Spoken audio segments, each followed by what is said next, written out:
Je m'appelle Günther Umpel-Wabmut. Beaucoup me connaissent encore en tant que conseillère municipale pour l'école, la jeunesse, la culture et les affaires sociales.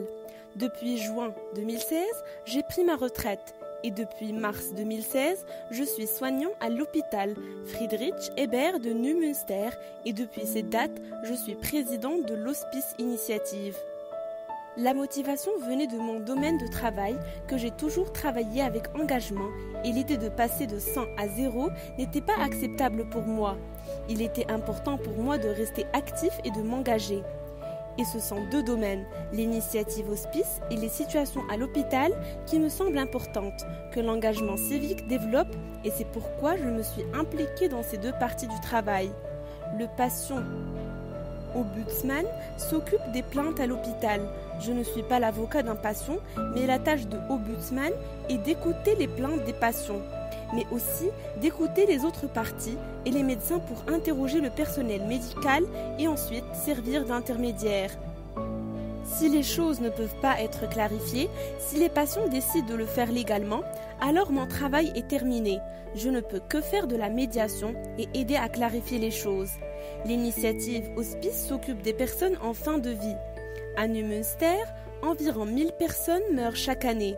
Environ 500 d'entre eux sont des hôpitaux, 250 dans des maisons de retraite et des maisons de repos et une certaine partie à domicile.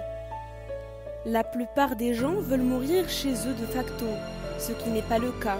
Nous voulons nous assurer que lorsqu'il s'agit d'une situation de mort, c'est une mort digne.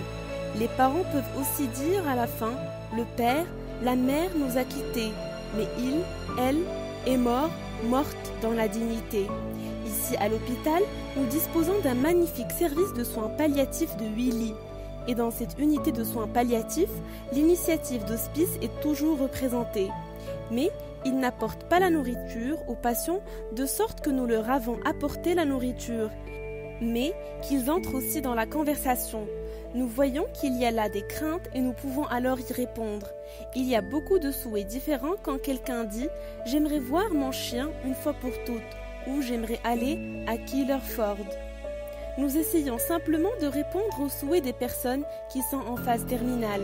Cela me fait particulièrement plaisir que l'on ait besoin de moi et que je puisse aussi appliquer mes connaissances. C'est aussi une bonne situation pour soi-même. Je crois que beaucoup de choses dans une société ne peuvent être organisées que par l'engagement civique.